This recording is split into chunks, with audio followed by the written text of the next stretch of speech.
Hello travelers! I am Lorekeen, your traveler's guide to Tyria. In our last episode we hopped around Caledon, on Sylvari Nightmare and Asura fabrications.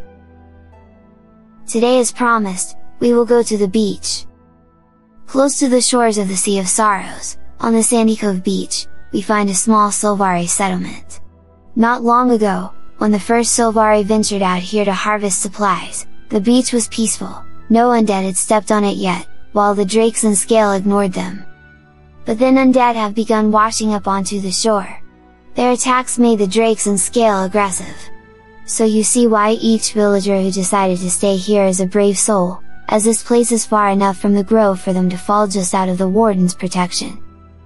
Harvester Mavad has even considered going back, but the help of heroes passing by gives him the courage to carry on. They mostly harvest kelp from the beach for food, but they also hunt crabs sometimes. The Caledon lavender that grows here is needed at the grove, where it is used for medicine. You can even buy it from the trade broker and 20 of them are enough to fully fill Mavad's heart. Or you can feed the harvester Siamiths and bring back the ones that escaped. The bags of grass can also be used to build scarecrows. I was thinking that for dinner we could start with a spikeroot salad with crab. Then the entree could be spikeroot stuffed crab, with a spikeroot crab parfait for dessert. We really need to find a chef. As you see, spikeroot fruits are an important part of the settlers' diet, which leads Harvester Kala and Harvester Eyal to venture further on the beach in search of it. Eyal's dream was torn between the pain of battle and the gentle peace of farming. He still has not found his true path, but at the moment he is trying to protect Kala.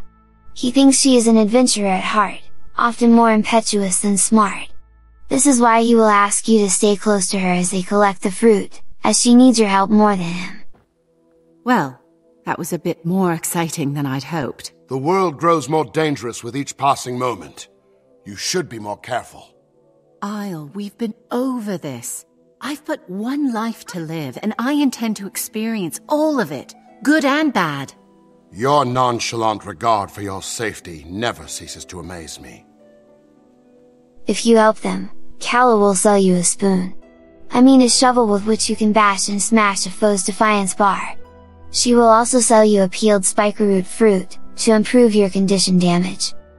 You don't need to stress too much about the foes on this event, as these two harvesters are venturing on the beach only if the wardens from Brigid's Overlook already took care of most of the risen. We should check the beach later. Maybe this time it will be clear. I'm hungry for a swim.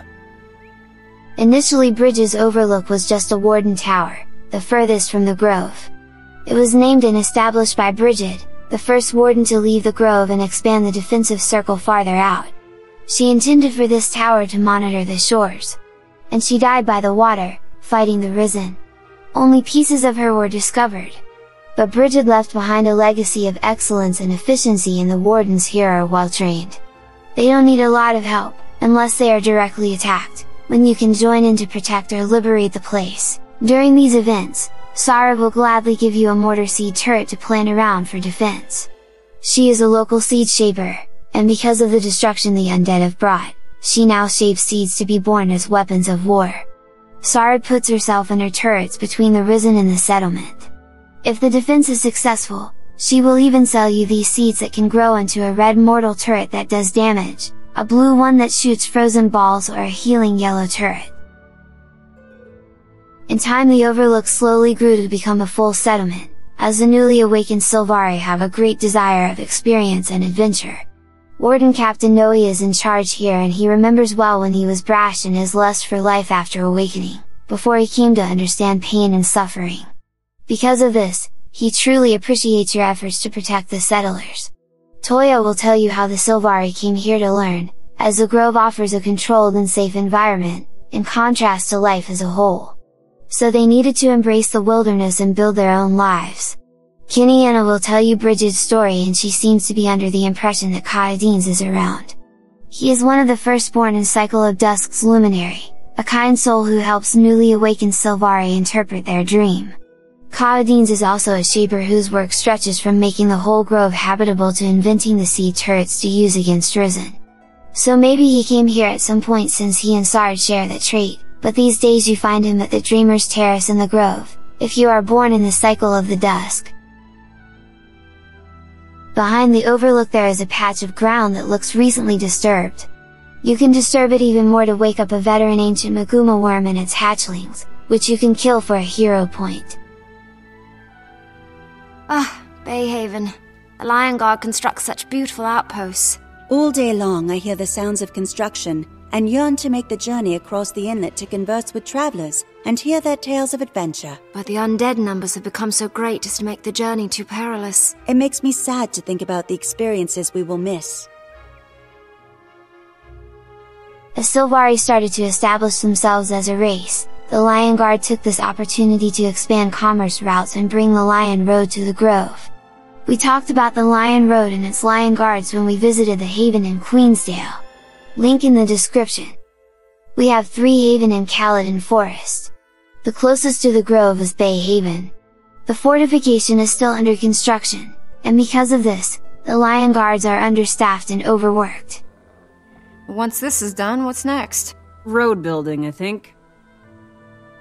Fun.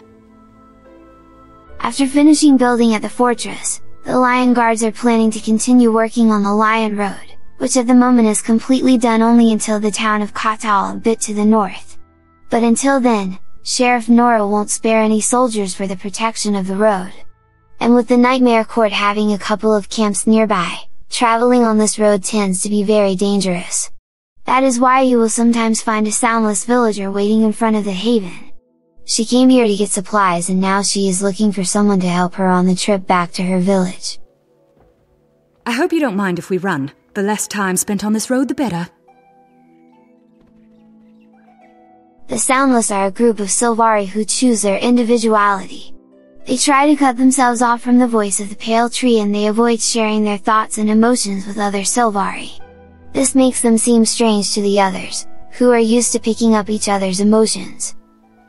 Have you ever met a Soundless? Once. It was the strangest experience. How so? It was like she wasn't even there. I sensed nothing from her as she approached.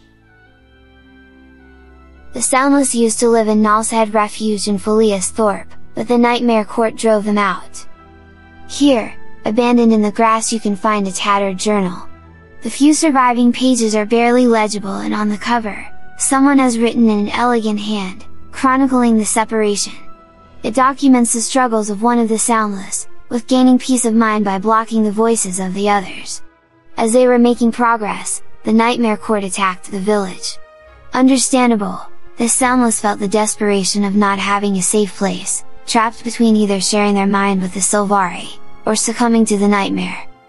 Nalshead Refuge is now renamed Jonnoville by Yano, the founder, creator, mastermind, ultimate ruler, and only resident of this idyllic little hamlet. He admits he just found the place, but since no one was using it, he took ownership, even if he doesn't care much for the Sylvari architecture. There is another Yano in Fireheart Rise, a Skrit who found Onager Bivouac, and his founder, creator, and Skrit King, he decided to rename the place as Jonnoville. The previous inhabitants of that place are also very quiet. Because they are dead. The previous inhabitants of this place were luckier in that regard and they managed to move a bit east, to the Weeping Isle. Iona, the Heart Vendor, will tell you how separating oneself from the dream is no easy choice, but it's a choice they each have made. Last night I was overcome with thoughts. Images of my companions back home. That's to be expected. In time, with more practice, you'll be able to purge yourself of such unwelcome intrusions. They left the grove to escape the constant pressure, but now they have the Nightmare Court to deal with. They try to live off the water's bounty, but the local jellyfish are in a frenzy, probably because of the Risen, and that keeps the Soundless from tending to their nets and traps. With friends like you, we'll find a way. You're always welcome here. For all the help you offer the villages, Iona will sell you a Soundless hammer, sure to quiet the loudest riot, and conch shell as an accessory. Yep, it's a silent conch shell. And this one is part of the treasure hunter achievement. Talaith is the actual founder of the village. She is a talented smith and crafts weapons and tools for the villagers, and she took Pater as an apprentice. When the Nightmare Court captures villages and takes them to their base in Hemlock Coil, Talaith will go and try to free her friends.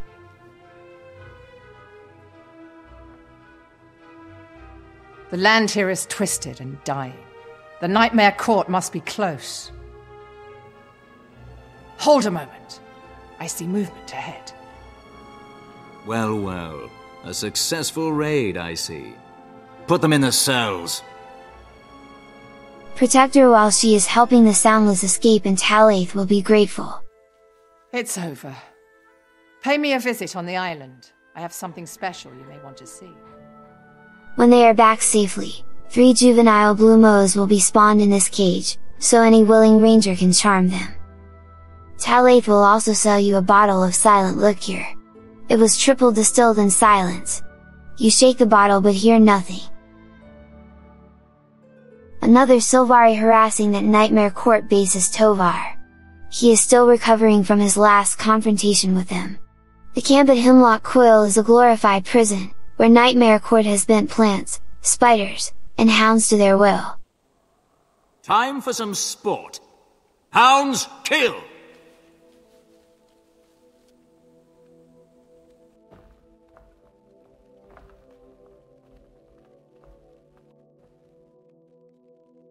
This nightmare base is well defended, with turrets and regular patrols. It has exits on both sides of the canyon, and the stench of death and destruction spreads even further. Thank you for your help against the Nightmare Court. We won't go down without a fight. If you impress Tovar with your efforts to disrupt the Nightmare Court activity, he will sell you a sword and a thorny prison key as an accessory.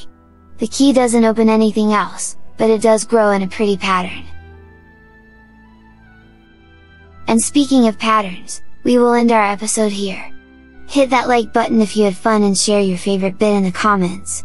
As always, make sure to subscribe and click the notification icon, because in the next episode we will see what remains of the Temple of the Unseen.